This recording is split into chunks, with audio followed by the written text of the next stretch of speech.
Hi everyone, I'm here with another movie review. Well, actually, it's been a long time since I've done a movie review. I don't even think I remember the last movie review I did on here. But today I went to go see a movie on the suggestion of a polyamorous therapist that I sometimes read her blogs on Facebook. It was called The Invite. And the way she described it as being a positive outlook in the world of polyamory. So I was like, okay, seems interesting. I was already a little off-putting about it because Seth Rogen is in it, and I am not a Seth Rogen fan. I do not like stoner movies. Okay, correction. There are some that I do enjoy. You know, I grew up on Cheech and Chong, who didn't, but something about Seth Rogen just turns me off. I don't know. I don't know if it's his attitude, his voice, or whatever. But I'll get to that later on after I do the complete movie review. It starts Seth Rogen, Olivia Wilde, Penelope Cruz, and Ed Norton. Penelope Cruz and Ed Norton I actually do like as actors. I love Ed Norton in Fight Club. I loved him in The Italian Job. Penelope Cruz, I loved her in Woman on Top. Really great movie. Vicky Cristina Barcelona. That was actually a decent movie too. Loved her in that. Olivia Wilde. She directed the movie Don't Worry, Darling, which was a really good movie. Really modern day twist on the Stepford Wives tale. Definitely recommend it. So yeah, the only actor that put me off was Seth Rogen. So it's about this married couple who invite their neighbors from upstairs up, down to a little get together. And as the night progresses, it turns into a little more than what they expect. Basically, Edward Norton plays Hawk and Penelope Cruz plays Pina. Both of them are a couple, and it just so happens that throughout the evening, it's a pretty contentious relationship between the married couple played by Seth Rogen and Olivia Wilde. Oh geez, I don't remember what their names were in the movie. But anyway, their characters, they're a married couple, and it's quite obvious from the beginning that the two of them, their marriage is on the rocks. You could tell that it's not a good marriage up until that point. They have a child at sleepover. Um, so the other couple comes down, Pina and Hawk, and as the night progresses, Pina and Hawk admit that they do have a lot of sex parties, and they came down there with the intention of asking the married couple to have basically an orgy with them. Um, so when that happened, it seemed like it was less about polyamory and more about a swap. You know, like it's obvious that Pina and Hawk have a open relationship, and they have what seems to be described as, it sounds like they're in a polyamorous relationship because they mention a couple other friends who we never meet because they're off on a vacation, and they have sex with them. They also have implied that they've had sex parties with anywhere up to 10 people being involved in the orgy. And the married couple, the husband in particular, Seth Rogen's character, is complaining about the noise from upstairs. I think his name was Victor. I'm going to go with Victor just for me. And Olivia Wilde's character is trying to tell him, don't complain. I just invited these people over. And he's like, I have every full intention of complaining. But before he could say something, the poly couple admit that they want to come down to apologize and invite them to a get together. So as the night goes on, it's quite obvious that it looks like it's going to go in that direction, but then something happens, and the married couple wind up getting into a big blowout.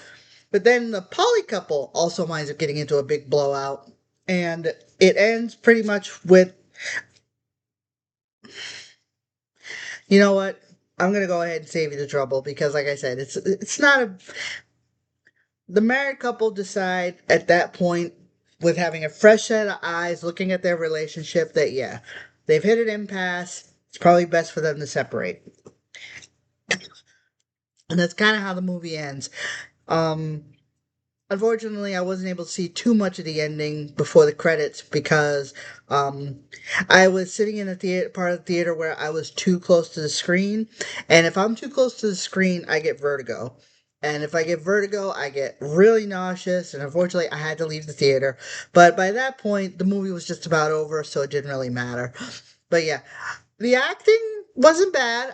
Like I said, I do enjoy Ed Norton and Penelope Cruz. I thought they made a really great couple, and I will admit that I did like the fact that the married couple was asking all kinds of questions about their lifestyle, and it wasn't taken as a joke. It wasn't made for laughs.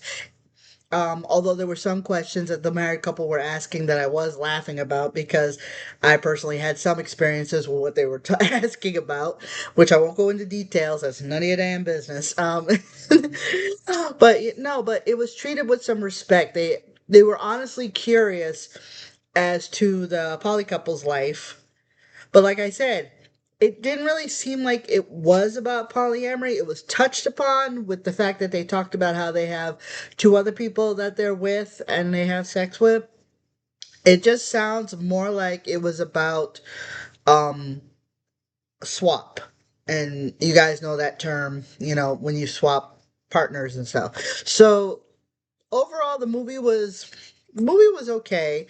But yeah, I was just a little disappointed because I was expecting a little bit more. I guess I really was trying to see if there was any more talk about polyamory as opposed to it was more like a talk about relationships and how some need to end and how some need to be worked on.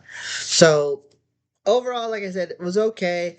I do know that Olivia Wilde directed this movie in memory of Diane Keaton, who had passed away sometime before she could show her the final product.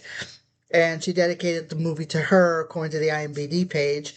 But I mean, it's gotten a lot of positive reviews. I mean, it was released by A24, and A24 is really a great studio that's produced some really great movies. They had the success of Backrooms earlier this year, and I know that they produced some of my favorite movies like Midsommar, which is one of my top favorite horror movies. But A24 drifting in this direction, you know what? It actually wasn't a bad idea. I mean, like I said, it's a decent movie if you want to if you want a indie comedy about relationships, but about polyamory, not so much. Um, so yeah, this is gonna be one of those movies where for me it's one and done, and I just don't think I'm gonna watch it. And going back to what I said earlier about the one thing about Seth Rogen, when I saw this movie and I saw the way he was acting and the way he was, portraying his character, I figured out what it was about him. He just reminds me too much of my ex. I'm sorry.